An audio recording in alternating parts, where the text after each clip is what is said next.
Hey, what's going on? Welcome into the H Town Huddle weekly here Wednesday night. A little bit later than usual. Had a long day going, but we are ice cold with the 4-1 vibes, hitting you with the recap from the Buffalo game. Moving on to New England. Plus, we got some bad news, breaking news with Nico Collins, but all of that and more on this week's edition of the H Town Huddle.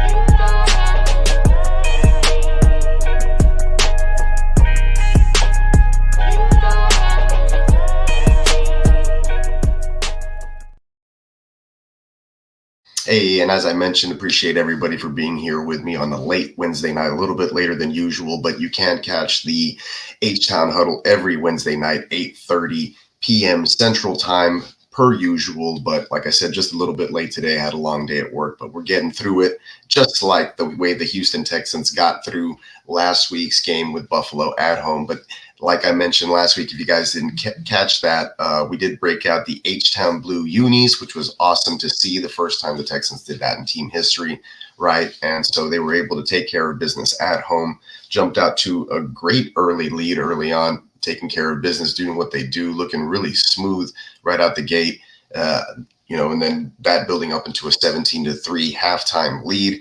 And then, of course, not so good in the second half. The adjustments that the Buffalo Bills made seemed to be a little bit better there, but the defense held out and still played really well. So we'll talk about some of the guys who played really good and give them their flowers there. Hey, salute Derek. Appreciate you for showing up, showing out like you always do. Make sure everybody else who's out there checking it out or watching the replay, you hit the like and subscribe. That way you get all the notifications for when we do end up going live with all of our shows here on the Gen Wealth Network. That includes the Wake Your Game Up that's going to be going on Friday mornings and Tuesday mornings, as well as the Monday night football live watch parties. You got the Sunday night live watch parties. You got the Sundays the Grit Don't Quit all day with the start sit lineup advice stuff, and then all of the goodness that we got going on there. And of course, don't forget to hit the like and subscribe. Like I said, check out neonpeacockmerch.com. That's up there. That's our sponsor. Got a sale going on right now. $13.95 t-shirts going on right now up until the 14th. So the sale just kicked off a couple days ago, plus 35% off the entire website. Please make sure that you guys are checking that stuff out and taking advantage of that deal that will be going on. Plenty of good stuff there, not just the t-shirts and all the cool designs that we have for the NFL and the Nickname Hall of Fame and the NFL Jam ones that we got and all of that stuff there.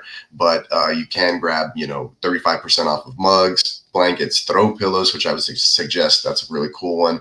Gifts for people coming up. So, Christmas right around the corner. So take advantage of that sale. 35% off the entire website. So make sure you're checking that out. And we'll run a promo video about the halfway point here once we wrap up the Buffalo Bills recap. But back to the task at hand, everyone. That, like I mentioned, Texans move on. They improve to 4-1. They could easily be a team that could be like 1-4, but they've been winning these close battles, and that's what good football teams do. So glad to see that. At least appreciate that. Good job, Texans. Getting the love from the crowd, and like I mentioned, the home crowd this last week, they showed up and they showed out. They made a difference there in some of the play calls. You could tell. Texans offensive line played a lot better. I called for that happening. Hopefully that they could clean up some of the penalties. Zero penalties in the first half for Laramie Tunsil and company, keeping CJ Stroud clean. Those drives were moving, they were sustaining, they were getting points out of it. And so that's why you saw 17 points put up in the first half, looking really good there as far as the way the offense was going.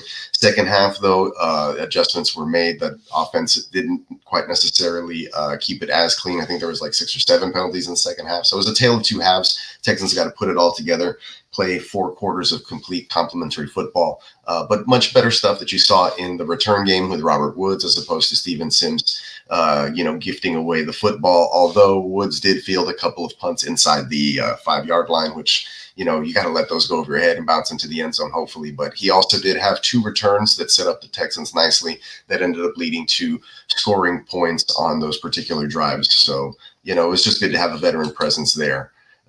You know how that goes. But yeah, we will talk about Tank Dell and Nico Collins. But yeah, we do need Tank to finally step up. And I got some thoughts on that, right? So obviously Tank Dell was he's coming off of the broken leg, right, from last season. So he looked pretty good in the preseason and stuff. So I'm not going to necessarily say there's built-in excuses there, but we've still got to remember that he's coming off the broken leg, and that takes some time to recover from. Any kind of lower body injury typically takes a little bit of time. Guys don't necessarily always look the same, although we have seen some flashes here and there. So hopefully with Nico now on the shelf for a few weeks, testing did come back. They said that it was enough to put Nico, instead of in that 1 to 2 week time range, it was going to be more of a 3 to 4 week, and so they just decided to place him on the IR instead of having to. And hamstrings are tricky. So in this portion of the season, let's see if I got it here. I can pull up the schedule, but if for this portion of the season, the games he's going to miss, basically a layup, or it should be a gimme this coming week with the Patriots, and then a tough Green Bay game. Of course, you'd want him there, and then the Colts. But then you don't want him going out there onto a Jets field out there in the Meadowlands where everybody gets hurt, and where he got hurt with a calf injury last year. So Nico Collins does have a bit of an injury history, and that's why you went out and you traded for guys like Stephon Diggs for instances like this, just to get a little bit deeper. So I do think that,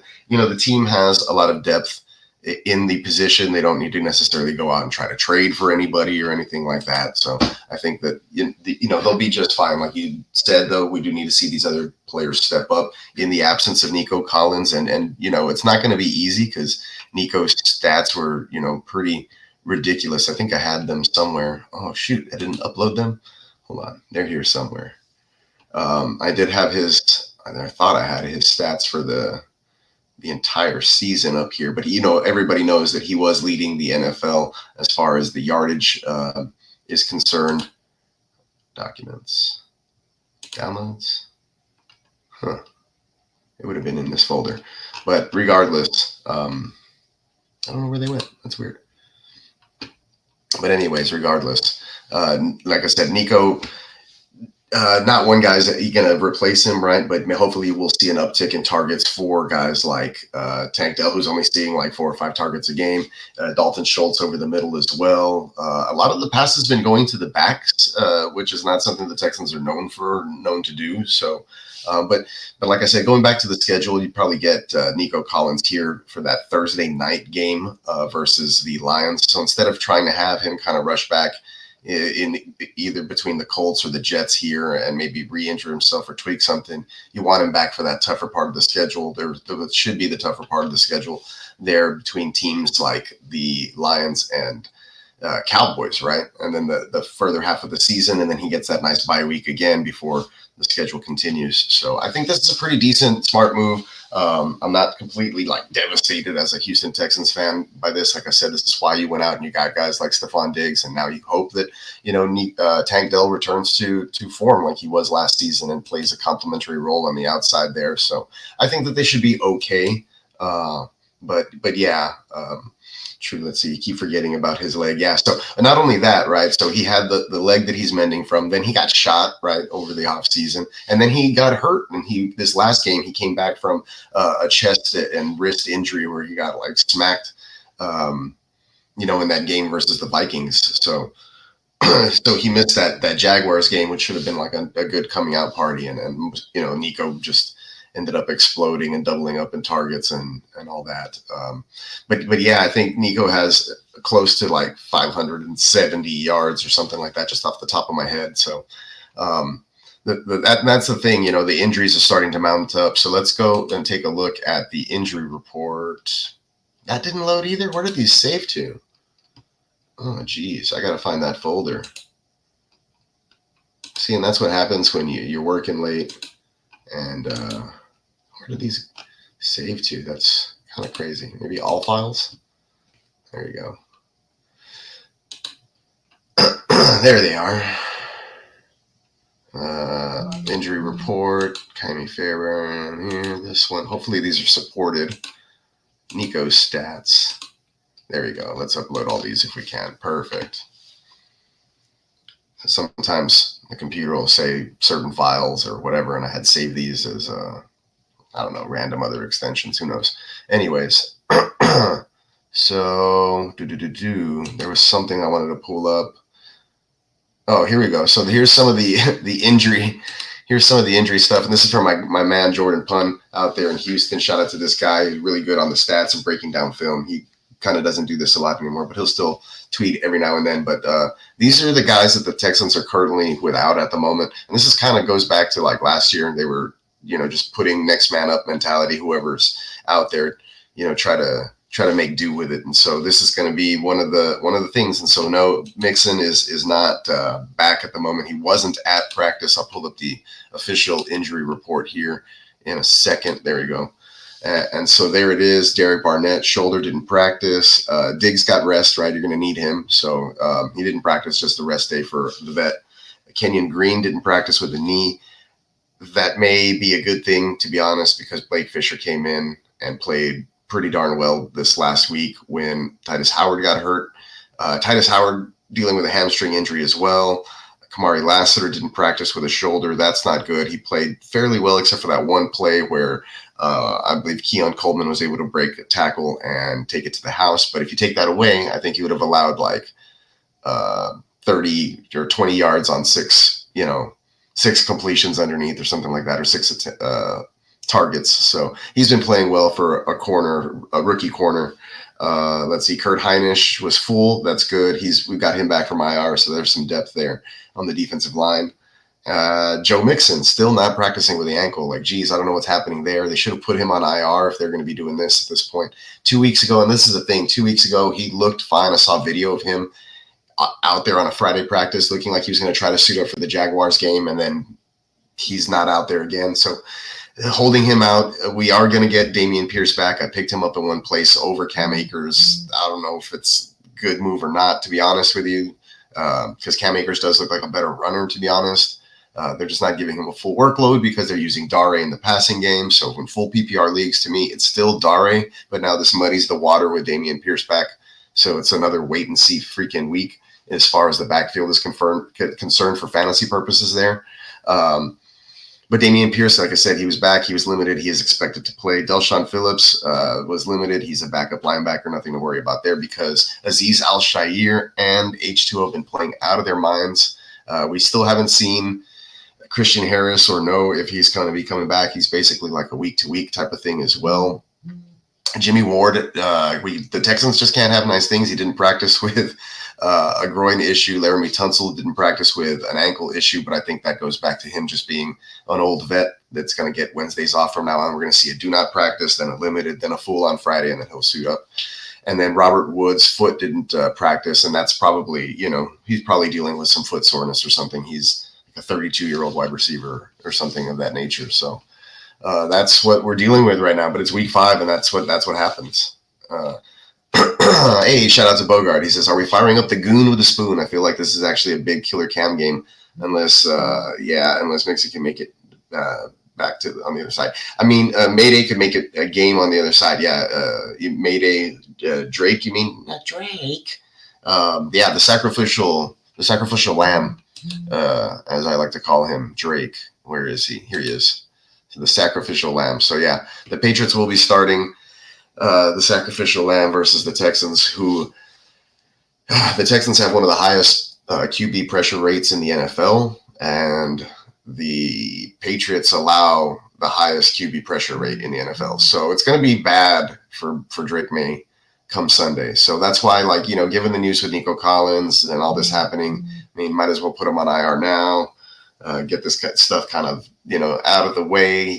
This is actually, you look at the first 5 games of the season, you didn't think that they'd be coming out of here, unless you were me, right? That they'd be coming out of here 4-1. I think a lot of people pegged the loss to the Colts in week 1. They said that they would struggle but beat Chicago. Then they'd probably struggle, maybe beat Minnesota because we didn't think they were good. And then they'd probably 2 L's, one to Jacksonville and one to Buffalo. So a lot of people thought we'd probably be 2-3 at this point in the mainstream media still. So being 4-1 at this juncture, and then facing the Patriots next, then you have 2 winnable games after that, or 2 winnable games in this 4-week bubble where we know that Nico Collins is going to be out. And then hopefully, it's not longer than that, right? So hopefully you can stay afloat. It would be nice to have Joe Mixon back, lean on the run game. That way you don't have to rely on the pass catchers so much. But, it is what it is, right? You got to take it and just keep rolling with the punches. And unfortunately, like we said, Nico Collins, we're going to miss you, big guy, leading the NFL, killing everybody as far as, wiping the floor with other fantasy receivers and just putting him in your lineup and feeling super confident that, he's not going to give you a bust a week. Those days are at least gone for a month. So we'll make do. Like I said, there's other players to gravitate towards too on this offense. I think that Dalton Schultz is going to see an uptick. Stephon Diggs, obviously. Hopefully Tank Dell returns to form and he can contribute the way that Stephon was kind of doing, and maybe they'll move him around or put him in the slot. Who knows if Stephon stays in the slot? We got to see what Bobby Slowick does, how he's going to scheme this out. And so this first week, it's probably going to just be pretty plain and simple and try to just get these guys the ball and start basic with your new personnel grouping that you're going to have for this month. And then you can start, rolling out the little bells and whistles and the little nuances once these guys pick it up. I don't imagine it's going to be anything different, right? You're going to have maybe Xavier Hutchinson comes in and fills in the Nico role, right? On a lot of these certain packages at Heat. We saw him come in and have a couple of nice grabs this last game. So, we just got to see what Slowick does, how he decides to do that. And I think it's going to be a little more difficult when you're doing a running back by committee without Mixon. So the Texans, you still haven't seen their true identity since, believe week 1 when they played the Colts. So they're just going to, like I said, you're going to have to make do, the next man up kind of thing. And then we probably still won't see, the Texans at 100%, like that full 5-headed monster again until, late November, unfortunately. But this could be a good thing. Hopefully the rest of the team can take this as an see this as an opportunity for them to step up and make plays. Guys like Tank Dell, Xavier Hutchinson, maybe John Mechie can throw his hat in the ring and start making some plays. But this week in particular, I think it's going to rest a lot on the defense. They had a really nice game this last week, and we can go back to the Buffalo Bills game. But once again, kudos to the offensive line. They actually played pretty well this last week. Blake Fisher did come in for Titus Howard, who was injured, and he played really well. But yes, lots of things to consider this week. Shout out to Titus Howard's parents for naming him that. It's a badass name. Titus is pretty cool. I'm not going to lie. That's pretty badass. Right, he should be on the IR. Yes, as far as Joe Mixon, that would have been nice instead of having to put him in the IR and then back onto your bench every week for fantasy purposes. So it is. What the hell is going on with Hunter? Thought he'd be killing in Houston. He ain't be doing jack. As far as sacks, the numbers aren't there. But as far as quarterback pressures, the Texans lead the NFL. So both he and Will Anderson are just wreaking havoc as far as that goes. They're just not sacking the quarterback, but it's leading to quick errant throws, which is leading to the Texans basically no-fly zone because the Texans secondary, and I have it here somewhere. Here you go. The Texans secondary is, or their defense, is first in the NFL in opposing quarterback completion percentage through 5 weeks. So that means that so here, even in this picture, you're not seeing a sack per se, but, the quarterback is getting rid of the football, making errant throws and causing incompletions, which is turning into 3 and outs. And it's not showing up in the stat sheet, right? So regardless, being number 1 in that category through 5 weeks is pretty darn good. And like I said, that leads to the secondary playing really well. Derek Stingley's playing at an all-pro level right now, not Pro Bowl level, but all-pro level, basically shutting down anybody and everybody he's lined up against on any given play. The only problem with that is, he doesn't shadow, number 1 wide receivers, but it is what it is. Hey, what's up, Spencer? Appreciate you, man. You think Mechie could be a sleeper with Nico out? He could definitely be a sleeper, but I think that the sleeper, or the sleeper's sleeper, or the correct sleeper, or the next man up would be Xavier Hutchinson. He's the tall slot kind of physically resembles Nico the most. He's 6'3", 205 pounds, so he's a lot bigger than most people think. So I think that framework, as far as putting an X receiver out there on 3 wide receiver sets, it would probably be him. I think Mechie fits more of the Diggs role, to be honest, and which is why you haven't seen a lot of Mechie or Mechie at all. When they're going to some of these other rotational pieces, it's because it's the Stephon Diggs role that Mechie actually plays. So Mechie's more of a stash for the organization per se. Like, let's say that they don't bring Stephon Diggs back for his second year, then you'd expect that they'd try to fill that role with John Mechie in hopes that he's taken that next step, right? But he's definitely no Stephon Diggs.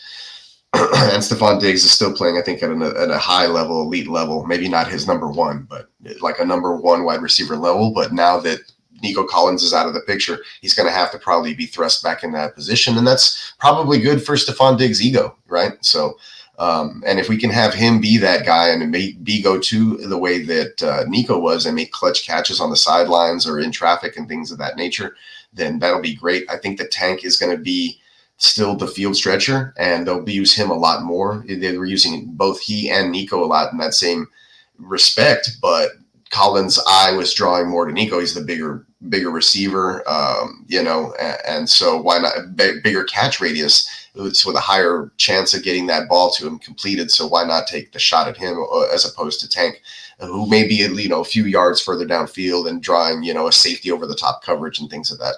So I think that, we may see this kind of even out as far as spreading the ball around. Once Nico Collins was out of the game this last week, we saw 6 different Texans catch passes for more than 30 yards. So we had 6 different Texans pass catchers with 30 yards or more once Nico Collins was out. So, we're seeing everything kind of just funnel to Nico. Nico was not only the wide receiver 1 for the Texans, he was a wide receiver 1 in the entire NFL. So yeah, it's going to hurt, but at the same time, it may take some of the pressure off. Like, I know it seems weird, right? He's not like a ball hog, always calling for the ball diva type thing or whatever, but maybe, now that Stroud doesn't have like he's going to be like my surefire number 1 go-to, he can just maybe read the field a little bit easier or with an open mindset and be like, I'm just going to necessarily really get the ball to the open guy and not just force feed it to Nico Collins in a dire situation, right, where he can go up and make a play. Maybe he'll start to spread the ball out a little bit more and see the field a little bit easier. Maybe the Slowick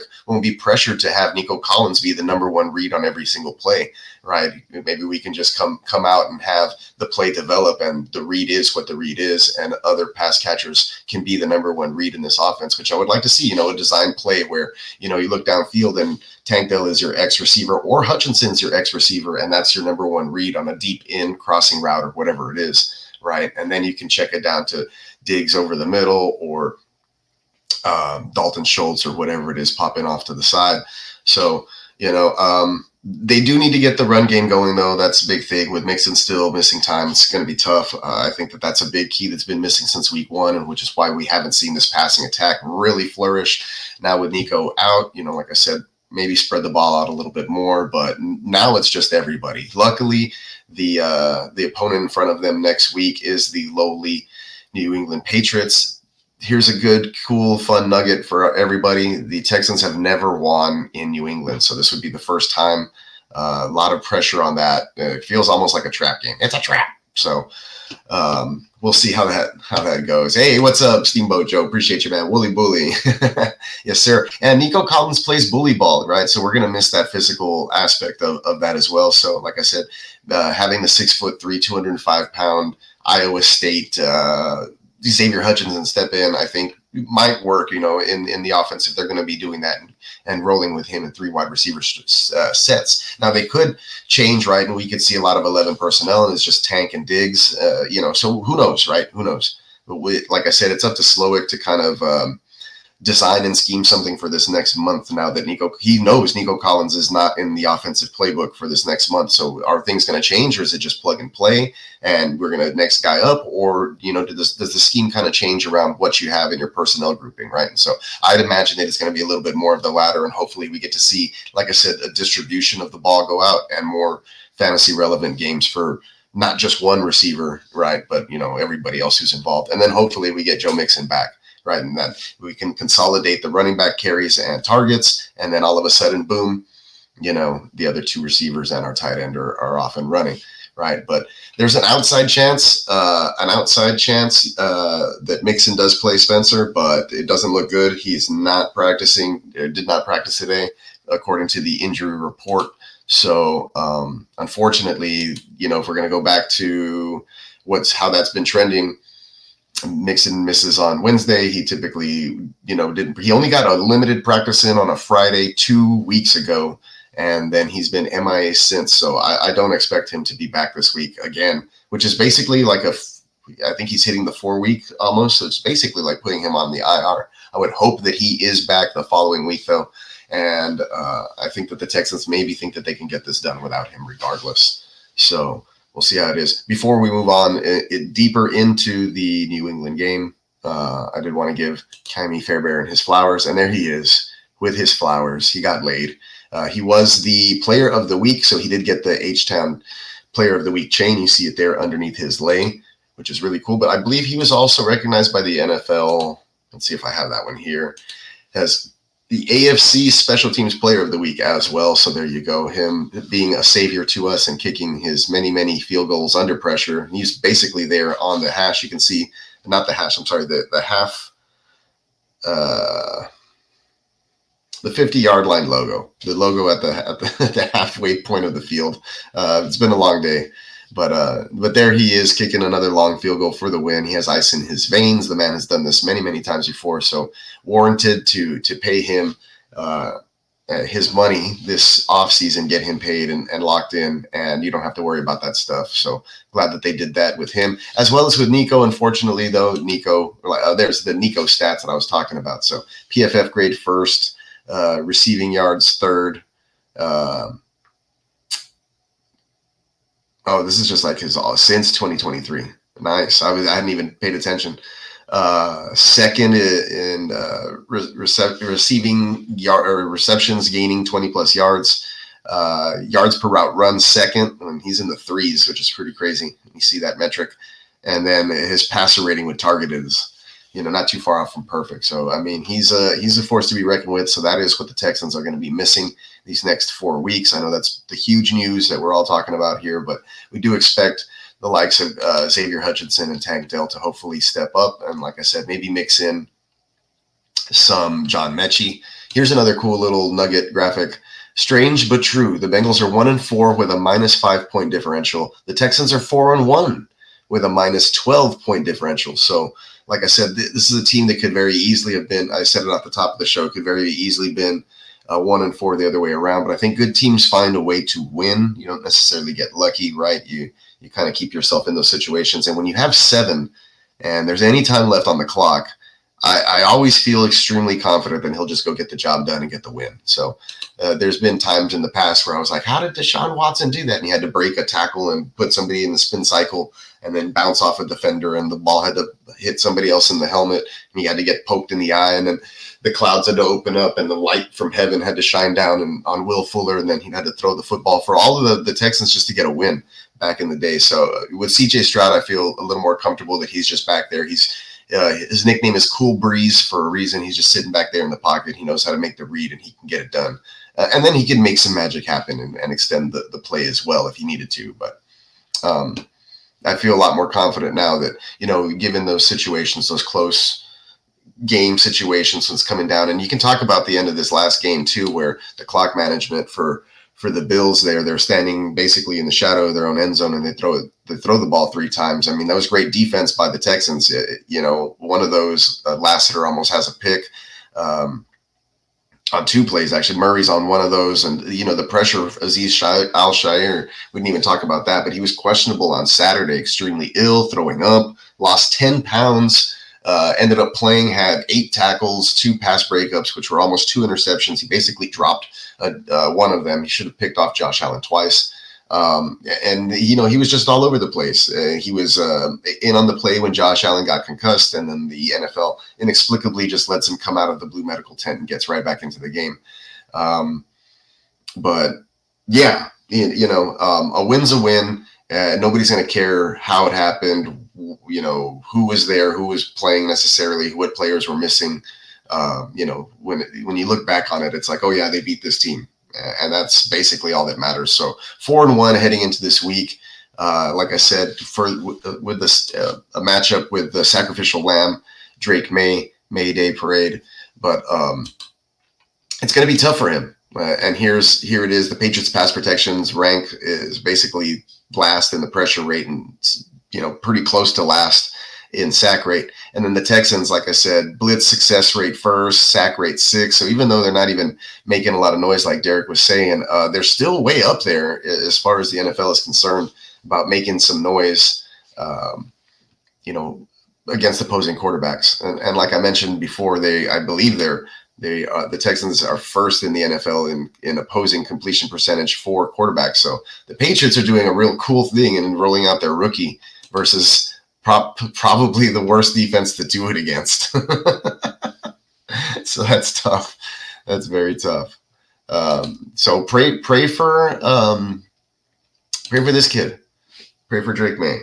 I feel bad for him already a little bit, but I wouldn't also be surprised though. It's a trap. Trap games do happen. The last time the Texans faced a rookie quarterback in New England, they got their butts kicked. Tom Brady was injured. The backup quarterback, Jimmy Garoppolo, ended up getting injured and couldn't play. And rookie Jacoby Brissett shredded us for I don't know how many, like 28 points. I think he even ran a touchdown in. I remember this game vividly. And the Texans scored like 0 points. The defense just knocked the crap out of us. So any given Sunday, right, you can't just show up and expect it for the other team to hand you the win. That's why you play the game.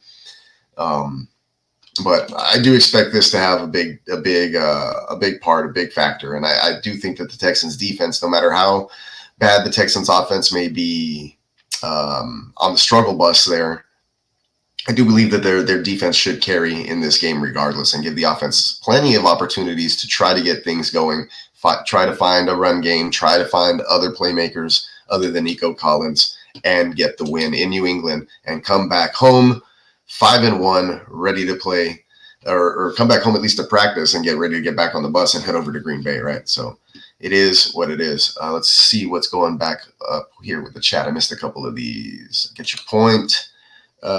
Give the depth guys a chance to shine. Yeah, for sure. I don't see the Texans making a trade for any wide receivers. Like I said, they have a stacked wide receiver room for a reason. So let's go ahead and see it. Give everybody a turn there. It could work in your favor. Last year, you guys had to rotate guys like that, and it was harder for the defense to game plan. Yeah, and I think that's when we saw the emergence of Tank Dell. Well, not necessarily, right? Like he kind of came on in week 3 or 4. And then he got hurt in week 9, and then we saw the emergence of Nico Collins, right, after that. But then there was guys like Noah Brown and Robert Woods, and every week was somebody different, somebody else pitching in. So definitely needed that next man up mentality to keep showing up. It's quite reminiscent of last year, not having the full complement of weaponry. Yeah, it definitely does feel that way, and which is why this year I feel a little more sense of calm. And CJ Stroud was talking about it in one of these post-game interviews, saying like, hey, this is the NFL. It's not necessarily the way it always works in college. You're not always going to have everybody fully healthy, and it is just, next man up, who's going to be there to make those plays. And so he talked really nicely about guys like Xavier Hutchinson and Tank Dell, obviously. He's been saying Tank Dell is one of the best wide receivers in the NFL. Well, now it's time to put it out there on the field and really back it up. Now you have no excuses to not get your boy the ball. So let's, now with a full week of game planning, knowing that Nico Collins isn't there, let's get some Tank Dell targets, man. Let's get 8 to 10 targets for Tank Dell, and let's have him catch more than 50% of them, please. Let's get him into the end zone. That'd be really nice for once. So if we don't see that this coming week, I'll be a little bit worried. Unless it's like, Tank Dell was the true X. He took over the Collins role. He saw Christian Gonzalez the whole game, and the plan for the Patriots was to shut down Tank Dell. If that's the case, then I'll be like, all right, I'm giving him a pass. But if he doesn't give me 10 double-digit fantasy points and or a touchdown, he's definitely like a sit until I see it player. But this should be a game after he had one full game in his back pocket after coming back from chest injury, and a full week of game plan with no Nico Collins. This is the time to get it going, right? This is the time to get it going. And I agree with Derek here. It's the Diggs and Dell time. Let's go. It's time. You got a whole month to do it. Let's do it. Let's get to it, right? AKA the meat slab. Pause. What? Oh, hold on. The beef brisket. The grilled beef brisket was the first and only black quarterback to start for New England. Oh, wow. He made history. Okay. Interesting. Diggs to the moon. Yeah, so hopefully that works, man. Hey, what's happening, Song? What is happening, bro? Appreciate you for showing up, pulling up, man. Okay, here we go. Let's see. That win was so important to both these organizations, intent on being in the offseason. If it happens that way, you guys will host. Yeah, the win between the Bills and so yeah, this last game was extremely important. It was a AFC, race for home field advantage, basically, right? And so now the Bills are losers of 2 in a row, and they're reeling. And I had put that one on my Twitter not too long ago. Anyways, I think I showed it the other day when we were doing stuff, and I also showed the Chucky thing and a couple other stuff. But yeah, I think that's pretty much it as far as talking about the Bills game. The fallout from Nico Collins, right? We have Tank hopefully stepping up. So all of these are the major storylines that are going on with the Houston Texans at the moment, right? The running back room still in shambles, but they're getting some play out of them here and there, right? So let's see. We got to put that Chucky thing on his shirt. He looked crazy. Yeah, he did look crazy. You guys want to see that? It's John Gruden talking about CJ Stroud versus the Jaguars. You can look that clip up. It's on his YouTube. It's also all over Twitter. It's just super hilarious stuff to see. So, but yeah, talking about New England a little bit, going up to New England. Like I said, the Texans never won there. You can go all the way back to the infamous J.J. Watt and that crew wearing Letterman jerseys for the playoff game.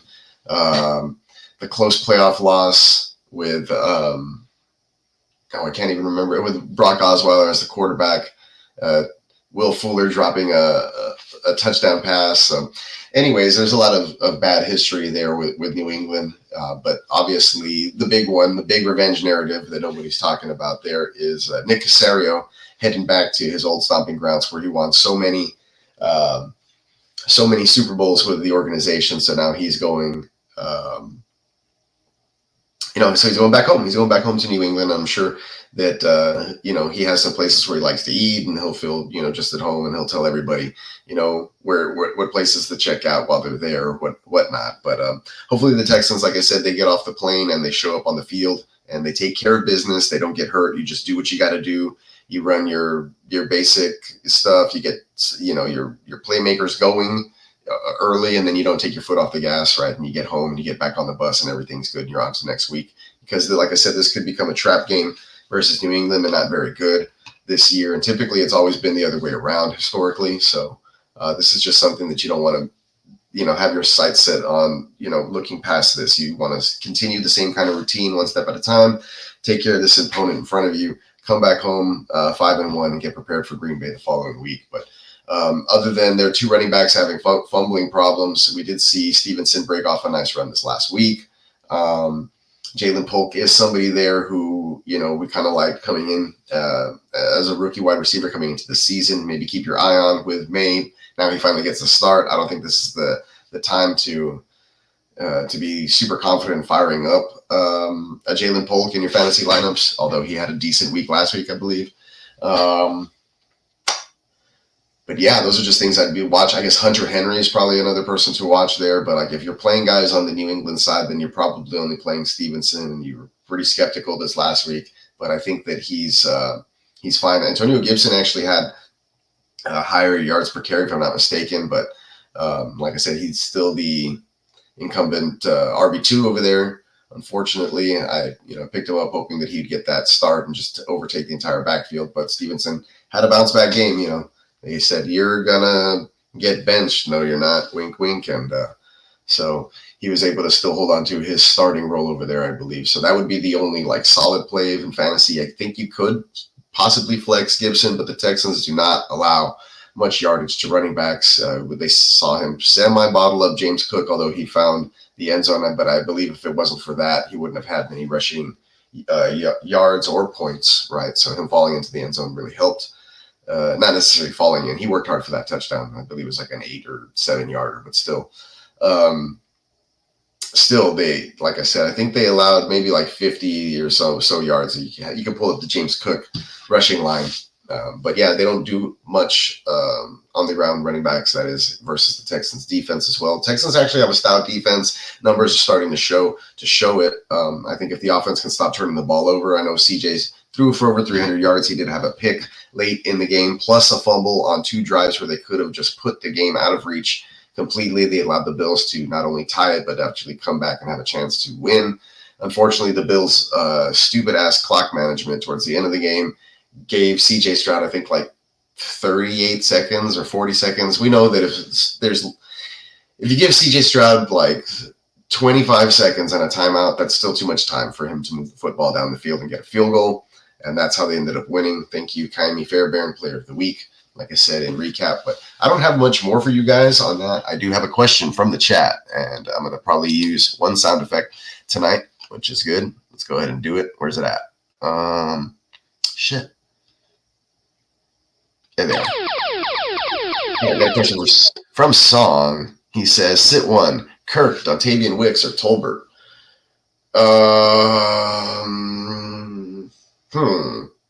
Man, you know, that whole Wicks situation thing was really disappointing, wasn't it? But, you know, Christian Kirk has been solid. There's the emergence of Brian Thomas over there. Tolbert as the wide receiver 2 in Dallas. This is actually a tough question for me, Song, especially not knowing in particular who the matchups are this week. In particular, I would have to say this is probably you can ask it again tomorrow on the watch party. But as of right now, I'm just being biased, and I'll probably be sitting Wicks because he didn't show it. I don't know what the number of targets was. I think he was still pretty high up there. I wasn't able to pick up Wicks or play him anywhere, or do I have any shares of him? So I wasn't entirely sure of his line. But yeah, that's a tougher question for me. But like I said, I'd probably be leaning that way, hoping that Tolbert just kind of continues to step in there with the injury to Brandon Cooks. And then Christian Kirk, I've always liked. I thought that he's pretty good. So we'll see what's up. Steamboat, what's up with Will Anderson? You think the sack totals will start to rise, or is he not of the caliber of the other top 3 picks like a Bosa and a Hutchinson? No, like I mentioned, I think that this is just a thing in general with the way that they run that defense. They get the pressures. They want to keep contain. And so if that means that the other guys can get pressure up the middle and get sacks, if you see where the sacks are coming from for the Texans, it's on the interior line. So I think that with Hunter and Anderson, they're just really pinching the edge, causing the pressure, forcing the QB to step up, and then that's what's either causing an errant throw or a sack from the interior line. So until offenses are willing to like kind of just, you know, eat that, I don't think that the numbers are going to necessarily just like show up all of a sudden. I think they'll be steady, and we're going to get some games down the line where, you know, they'll start hitting home. They need to start hitting home. But the pressure rate is super high still. They blitz, I think, like 40%, and then the pressure rate on those is really high as well. So when they're bringing the pressure, it's getting there. They're just not finishing the play with sacks, unfortunately. They're turning in, and I mentioned it off the top of the show, it's turning into to incompletions for quarterbacks. And that's instead of sacks, quarterbacks are being smart. They're getting the ball out. And so the Texans defense, instead of getting the sack, gets the incompletion for the quarterback. So that's what happens with that, unfortunately. I wanted to use some more sound effects. But yeah, Nico Collins to the IR. That one hurts. Let's see.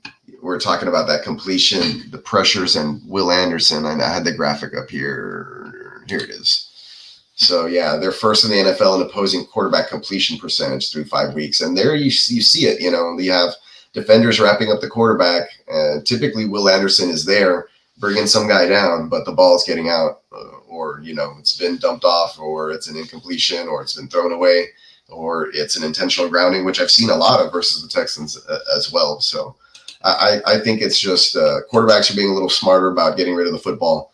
I think the pressure is still there. I think that he's still an elite talent, and people have to pay attention to him. And he got double teamed a lot last year, so that's kind of what happened with his numbers. I haven't been paying attention to too much this year, but like I said, the sacks have been coming for the Texans defense on the interior line, which is crazy. Damn, I never thought about that. That kid Settle has been killing it in the interior the past few weeks. Yeah, I saw you pick him up too, and it's true. Like Tim Settle, Mario Edwards. We're going to get Nico back from suspension this week. So that interior line is really stepping up and playing extremely well. And I think it has to do with the two edge guys just doing their job, rushing hard, pinching the edges, keeping contained, and just trying to close the pocket and make the quarterback step up into a hit. So Mayday does have some wheels, but with that bad line, I swear the Nightmare Fuel is going to hit home hard this week. Yeah, so if to go back to Steamboat's question, I think that, I'm guessing we're going to see a Will Anderson sack this week. If I had to put money on a prop bet for this game, it would probably be that Will Anderson gets a sack. And hopefully, the Texans turn the ball over and make the Patriots turn the ball over. They haven't been necessarily taking the ball away. They had a couple of opportunities this last week. They didn't turn the Jaguars over the week before that. So I think they're due. And, this is a great get right game for everybody. It's like, hey, we're 4-1. That's great in itself, but a lot of people are like, we haven't seen the best of the Texans. I think this is one of those, hey, let's go in here. This is the personnel that we have. Everybody come in, do your job. Let's get it done correctly. Let's look sharp, and let's play 4 quarters of clean, good football. And we'll feel really good about everything, heading forward, being 5-1, regardless of the situation and the personnel. So that's the goal, right? Obviously, every week, but we do need these guys to step up. Nightmare Fuel needs to get after it. These guys are scary, and it's but just looking scary isn't enough to get the quarterback down and turning the ball over, right? So hopefully, like I said, they get it together. Hopefully these guys on the offensive line can keep everything clean. When CJ has time, we can see him wreck, and when CJ has time and they're wrecking, then that's good news for guys like Stephon Diggs, Tank Dell, and the likes, right? And sweet Nico, we're going to miss you. We're going to miss you. Our sweet Prince, get well. Take it easy. Heal up. Don't be a freak. Don't be a freako. Just chill. And we saw, before he popped up on the injury report, before the Jaguars game with a hamstring injury, played through it. And then he was just too fast on that long 67-yard walk-off touchdown run where he didn't return. I think they just did it. And so, like I said, the initial test, they thought he went from questionable to return, to out, to day-to-day, to week-to-week, to IR, to, his funeral's next week. But hopefully he comes back once those 4 weeks are done. Like I said, the testing revealed that the damage was, I don't know if they did MRI or if it was like a touch test or a range of motion, or the soreness today was, way more intense than it was on Monday or whatever. But hopefully he comes back within the allotted time when he's eligible to return. We get a 100% healthy Nico Collins, who didn't have to play on MetLife Field in New Jersey on a short week, right, on Halloween night, and can come back fully ready to go, geared up, ready to rock versus the Detroit Lions at home on a Thursday night, right? So hopefully that's the game plan, right? The Texans are just being extra cautious, super smart. Hey, we need you. Like we got through the first third or quarter of the season, we're going to miss this little chunk, and we're going to make a good push and be good and ready to go with you 100 for the playoffs, right? So I think that maybe just looking at the time frame and all that stuff, that's probably the way that they want to handle it. They're just being extra cautious with the best player on the team, arguably, aside from CJ Stroud, and the best wide receiver in football. Statistically, you can't even argue that. So, make sure you guys are liking, subscribing, hitting the thumbs up for all this. What is up, Bakes? Appreciate you, man. I'm just about wrapped up here. Try to keep these close to an hour, but I'm just going. So you're saying I should start Will over Brian Burns? Don't listen to what I'm not saying, because I didn't know your Brian Burns situation. But I mean, if you're going to bank on the one sack that I was almost guaranteeing, then I would do that. But I'm not saying to do that. Diggs and Delta the Moon. Hopefully hopefully it's Diggs and Dell to the moon, and we get them up there, right? And we get those guys back well, I mean, Diggs has been playing phenomenal. I just think that, he's not at that superstar level. We can probably see him get back to track like he was as the wide receiver one in Buffalo, maybe, and then have an ancillary tank piece step up, right? And really help out the offense as, that number 2 option, or maybe even number 1, man. I mean, shoot, if we can start opening things up. We saw in the one play where the Buffalo Bills decided to go single high safety, CJ Stroud shredded them for that long touchdown to Nico, and then they went right back to cover 2. So, I mean, if everybody's just going to continue to play cover 2, then we're just going to have to keep dinking and dunking down the field, right? And it is what it is. And the Texans offense isn't going to be as exciting, and we just hope that they can execute better and get into the end zone, and we can have some better play calling from Slowick. But like I said, I think a lot of that predicates on the run game being there, and the run game hasn't been there, and that falls mostly on the offensive line. But the fact that, I think Joe Mixon masks a lot of the offensive line deficiencies in the run game because he's just a strong, powerful, really good running back. I think that he's an undervalued running back. And so we can really see the difference in the Texans offense when he is not there. The only game that the Texans have put up 30 points is when Joe Mixon was in the offense. So I think that they really do miss him, and they're also being extra cautious with his injury. We did see that it was a hip drop type tackle. It looked really bad when it happened. But him being a big, tough guy, it just seemed like he was going to get back from that injury a lot sooner than it has taken. And unfortunately, we are here where we're at in week 6, and we still have no Joe Mixon after only seeing him play in one game. It's tough. That post CJ did after the TD to Nico's needs to be on a shirt. Yes. Yeah, I already put that on a graphic, actually. But yeah, that's going on a shirt. It's like one of the coldest photos in football right now, or at least this season. I'm wondering who Gonzalez is going to be on most of the game if they keep him on the right side. It's going to be Hutchinson as the sacrificial lamb, and that's fine with me if I'm not rolling out Xavier in my fantasy lineups unless I'm extremely desperate and I'm hurting, which could happen. I have one team, I think, in the 14 where it's just like I have 0 receivers. Somebody trade me. I have a bunch of DBs that put up 10-plus points. If anybody wants to throw one receiver, I'll send you 2 DBs. I'm just saying. But anyways, and you've seen Gonzalez shadow. So if he does shadow, it probably would be Diggs. And if they did that, I think that'd still be pretty good for the Texans because Diggs is playing kind of like in the slot. So that means that the outside receivers and initial reads on the offense will be open. And then, of course, you can never forget about Dalton Schultz, who's been playing pretty okay. His uptick in targets has been steadily increasing. I think this is a guy who also, we don't talk about it. We're all expecting Tank Dell to take that step up. But I think that Dalton Schultz was the guy who really stepped up last season towards the second half when Tank went down. So now with Nico out, we'll see if it's Tank or Dalton, or if Diggs just becomes an alpha again, or if we're going to see, kind of this unconsolidation of that wide receiver one target, and then it kind of just spreads out to everybody else again. So we'll see how it goes. But yeah, man, we lost a lot of really good men this last week. I think we got something for that. Nico, we're going to miss you, bro. Get well, heal up. Don't do anything stupid. Don't be out on the stationary bike. Don't be trying to get back. If I was you this week, I'd be like eating some Oreos, taking like a mini vacay, heading back in. Like I wouldn't even be working hard. Week 2, start to slowly move around, do some things again, right? And then week 3, then you can start working out, trying to get back into your football shape. But, I wouldn't even do anything about it because honestly, man, we just need you to get better. We need to get back to the good times. And the good times it is. I mean, it's 4-1. The vibes should feel a little bit more immaculate in Houston, in H Town. But, we're just used to like things just breaking down and like shit hitting the fan all of a sudden all the time. So just really crossing our fingers and hoping that we can keep trugging along, pushing the wins into the win column, and being hopefully the cream will rise to the top, right? And we get everybody back fully healthy and we're ready to roll in the second half of the season. Still really early, barely week 6 out of the 18 scheduled weeks that we have in the NFL as far as the regular season goes. And then it's a whole new season, and that's what these guys are essentially playing for, is the playoffs and the Super Bowl.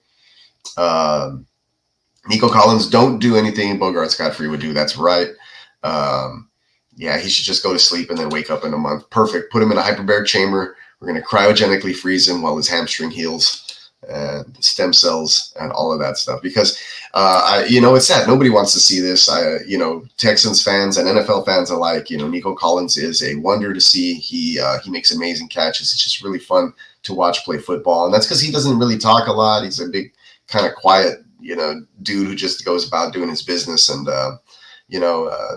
it's not a lot of players in the NFL that are like that nowadays, especially at the wide receiver position. So it's a real sweet deal to see that guy. And it's just sad to see him gone for a few weeks. We are going to definitely miss him, but he'll be in street clothes on the sidelines, I'm sure, and cheering on his other teammates. And like I said, hopefully we can see some big spike weeks from the other guys in the wide receiver core, and that'll just be hella fun for a lot of other people in fantasy land, especially if we can go ahead and pick up a guy like Xavier Hutchinson and use him as that wide receiver 2 or 3 or whatever it may be.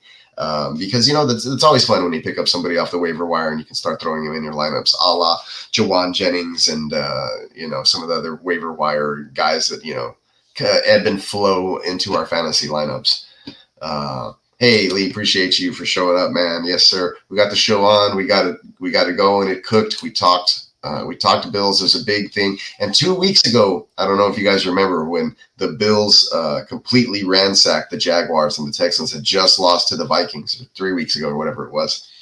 And you had asked me if the Texans would have beat the Bills. I would have said, hell no, no way. And I believe even before, when you go back and you watch last week's show and I gave the prediction, I almost gave the Bills the edge by a field goal, and then I flipped it and I gave the Texans the edge by the field goal. So my prediction was correct.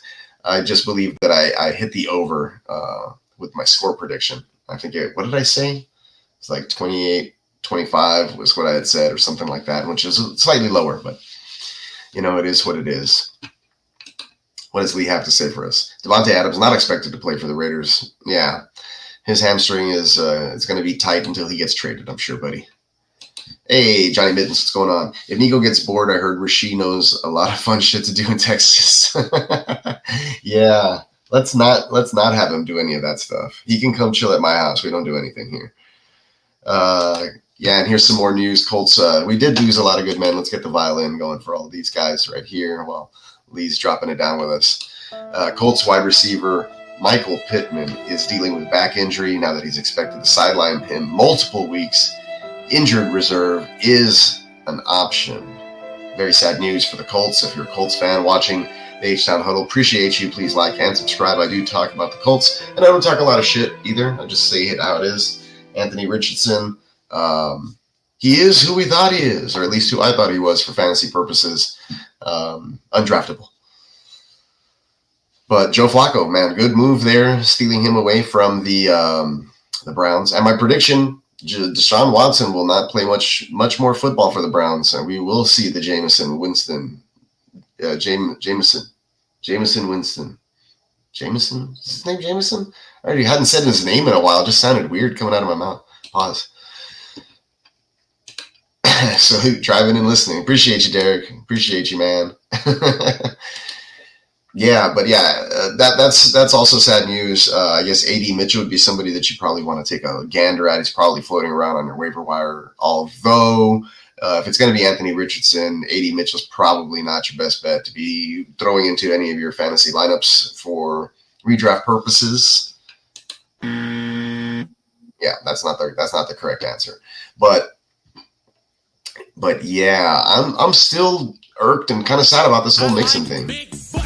I've not seen him. I mean, he came back to practice on a Friday. Looked like he was going to suit up, but he did lie.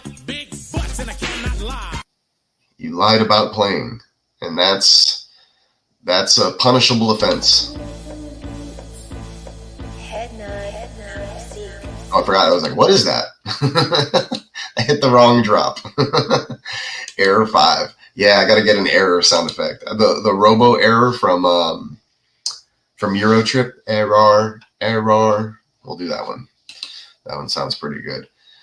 Unbelievable, though. So the Texans, 4-1. Like I said, if you had asked me 5 weeks in, I probably would have said we're more realistically 2-3. There hasn't been a sophomore slump for C.J. Stroud. Obviously, he had the number one wide receiver in the game going. So you have to say that a lot of that had to do with CJ Stroud trusting in him, throwing really good catchable footballs towards him. So, those 10, 12 targets a game that Nico was seeing are going to go in other directions, I'd imagine. Texans are still going to throw the ball just as much as they have been because they've been in closer game scripts because they can't run the freaking football because there's no Joe Mixon, right? I like big butts and I cannot lie.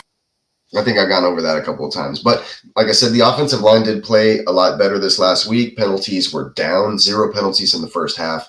Really good stuff there. Laramie Tunsil cleaned it up, man. He got on his shit. He didn't wear bright colored gloves. I think he heard me. He listened to the podcast or something. So way to get on that, guys. We need that to continue. Let's find that cohesiveness, and let's do that for four full quarters. And if we can do that for 4 full quarters, CJ Stroud will put points up for 4 full quarters, no matter who's out there catching passes for him. So I believe with that, folks, I will leave you or be getting ready to leave you. But I will say this before I go. Please check out everything else with the Gen Wealth Network that we got over here. Wake your game up on Fridays, on Tuesday mornings, 10:30 a.m.-ish Central Time. That's 8:30 a.m. on the West Coast for you West Coasters, where we do go over Tuesdays, it's waiver wire stuff. Fridays, we're helping you with start-sit questions, more of a Q&A type session. Don't forget, though, we're up super early, especially for international games, helping you set your lineup on the Grit Don't Quit Sunday Start-Sit Lineup Advice Show. That bad boy runs about 8 hours. We're up there several hours before start of kickoff, all the way up into noon kickoff for me anyway, through those games up into the afternoon. And then we are back on Sunday nights for the Sunday Night Live watch parties, as well as the Monday Night Live watch party. And then we do it all over again with Wake Your Game Up on Tuesday running waivers. So you can obviously catch the Guru Nation Power Hour as well Monday nights after the Monday Night Live watch party, and our show here breaking it down and keeping you guys entertained in the middle of the week on Wednesday nights at 8:30. Do not forget to check out our sponsor, neonpeacockmerch.com, where right now there are $14 t-shirts, $13.95, and 35% off the entire website. Please take a listen and a gander from our sponsor, neonpeacockmerch.com.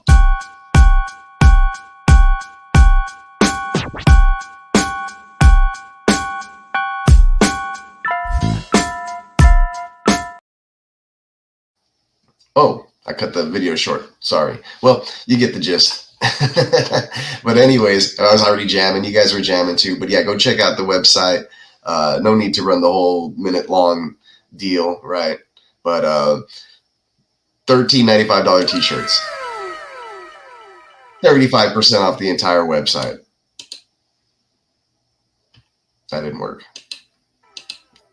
35% off the entire website. Wow. Okay. Talk about a combo breaker. Here we go. What did he say? Johnny Witten says, don't hurt Drake too bad this weekend, K. Need him down the road. Yeah, for sure. Hopefully, we'll talk to the offensive line out there in New England, but hopefully they can keep him upright, or they, maybe they'll just run the ball and try to get out of there pretty quick too. So if they can do that, I'm not mad at it for fantasy purposes, right? Let the clock run. Let's go. Everybody get out of there. Nobody get hurt out in New England. And let's get it. Yeah. Oh, and this is the one that Bogart and I were looking for a while. Yeah, so hopefully we won't be back playing that one, and the Texans are 4-2 all of a sudden in a trap game. We hopefully they go out there, they take care of business. Boom, shakalaka! And then, like I said, they're right back to it. So appreciate you guys. I guess we'll put a bow on it, call it an evening. Till next time. Next time we'll be covering the Patriots recap, and then we'll be moving on to the Green Bay game, which is hopefully nobody's looking that far down the road as far as the Texans are concerned. Hopefully they have their sights set on New England, taking care of business, going over there, winning for the first time in Foxborough as an organization. Haven't been able to do that. 20 years of existence. I know they haven't met a whole bunch of times. I don't know exactly what the full win-loss deal is. I think the Texans have only beaten the Patriots like once or twice in my existence, probably twice. So, yeah, and Houston, Green Bay is going to be one of those, man. It's going to be one of those battles, man. It's going to be epic. So, when we get there, we'll get there, but we got to take care of business over here first. Do the damn thing, man. So appreciate everybody for showing up and showing out. This is your host, the Neon Peacock. Doing this thing. Make you guys hit the like and subscribe, showing some support, liking all our other channels and other shows on the network. And you check us out next Wednesday for another edition of the H Town Huddle. With that, folks, I will leave you. Have a good night. Appreciate everybody. We'll see you on Friday for the Wake Your Game Up. And then, of course, on Sunday, we'll catch you with all the good fantasy football goodness. Catch you guys on the next one, man. Appreciate each and every single one of y'all. Love y'all. Have a good night. Peace.